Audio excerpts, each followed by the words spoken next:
pandemia y estado de excepción. La irrupción de la pandemia ha pasado casi desapercibida en el periodo de discusión hacia el Congreso y fue descrita en un informe previo que la tendencia sometió a una crítica escrupulosa como un problema sanitario. Lo mismo hicieron el ministro Ginés, que la comparó con el dengue, o Bolsonaro y Trump, para quienes sigue siendo una gripe. El parecido no se agota aquí, porque también la inserta en el mecanismo de la crisis capitalista que la precede.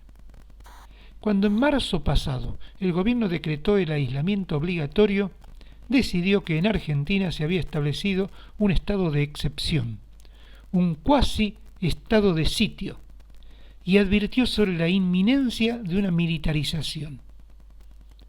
Nos preguntamos si a alguien se le ocurrió hacer un examen retrospectivo de estos pronósticos fallidos y de estas caracterizaciones disparatadas. Lejos de haber impuesto un estado de sitio en Argentina, los Fernández parecen un gobierno asediado, estado sitiado, por una impas histórica y por una creciente movilización de todas las clases. Banderazos, octubrazos, ocupaciones de terreno, disputas de propiedad y asalto financiero contra el peso. Es imposible una política revolucionaria sin una caracterización histórica de la pandemia. Marx ya había advertido que el desarrollo de las fuerzas productivas del capital se convierte en su contrario, en fuerzas destructivas, en las crisis, las guerras condicionadas a su carácter, y en la acción sobre el ser humano y el medio natural.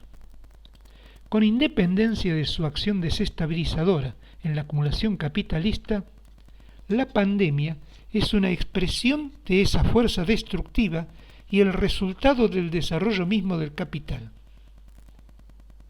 El régimen social presente confronta a la sociedad con una crisis humanitaria, una crisis precedida por cataclismos y epidemias cada vez más frecuentes.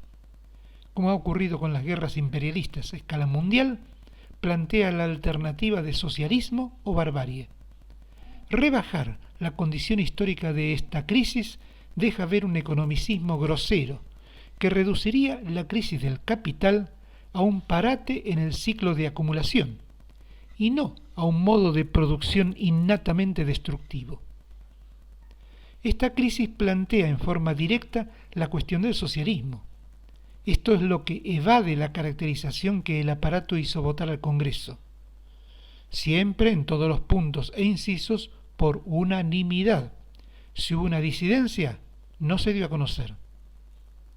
La famosa consigna del reformismo socialista, socialización de la medicina, vuelve a la actualidad en su acepción revolucionaria. Nacionalización de todos los servicios de salud, laboratorios y monopolios farmacéuticos. La cuestión de la vacuna ha introducido un elemento nuevo a esta crisis, debido a los costos y precios, guerras comerciales, vigencia y efectividad, nuevos desarrollos ante la perspectiva de mutaciones y nuevos virus. La elevación de la condición laboral del personal de salud, de los salarios, de la ampliación y reconocimiento de la formación. Hay una nueva necesidad de cuidados personalizados, al menos en una transición histórica hacia otra forma de humanidad. La crucial cuestión de la vivienda y el planeamiento urbano, el transporte, es insuperable sin la nacionalización del capital financiero en todas sus formas, para sustentar un salto histórico en el hábitat y en el equilibrio medioambiental. Este programa supera cualquier propaganda electoral de ocasión, pues solamente puede imponerse si es asumido como vital por las masas mismas.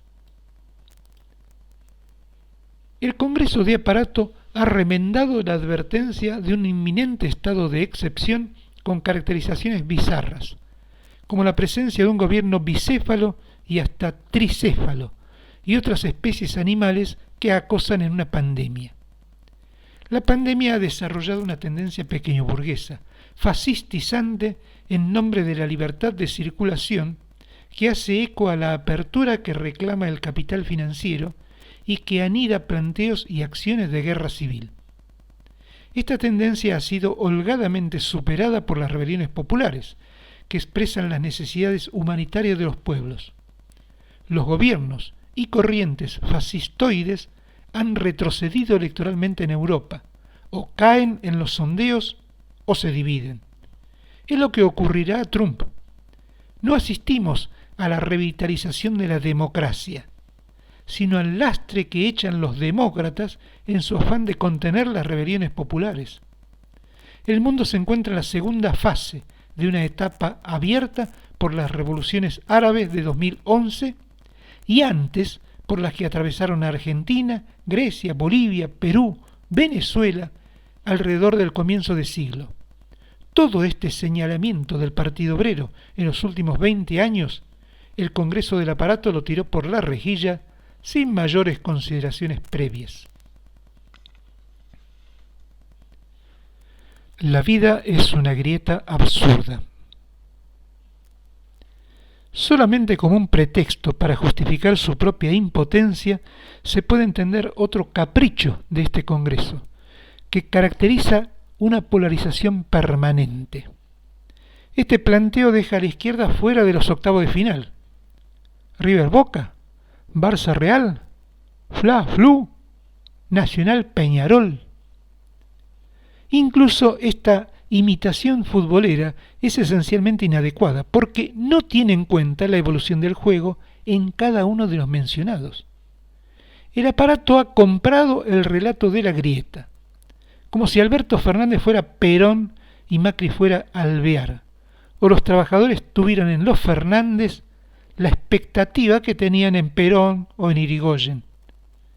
El peronismo actual guarda con el pasado la misma relación que un tataranieto con su tatarabuelo, con todas las combinaciones que permiten las sucesivas ramas paternas y maternas.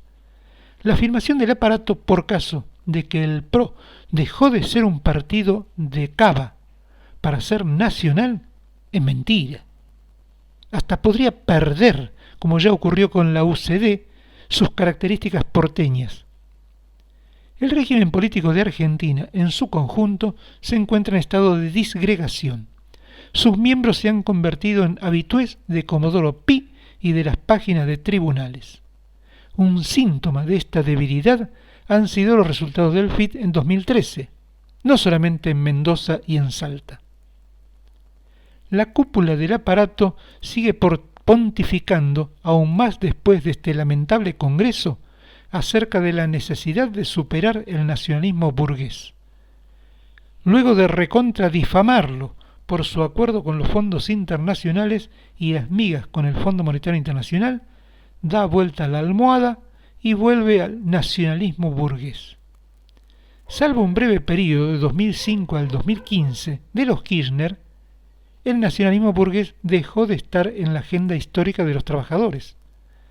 En la política electoral desandan alternativas todo el tiempo, como lo han demostrado los últimos 5 comicios al hilo.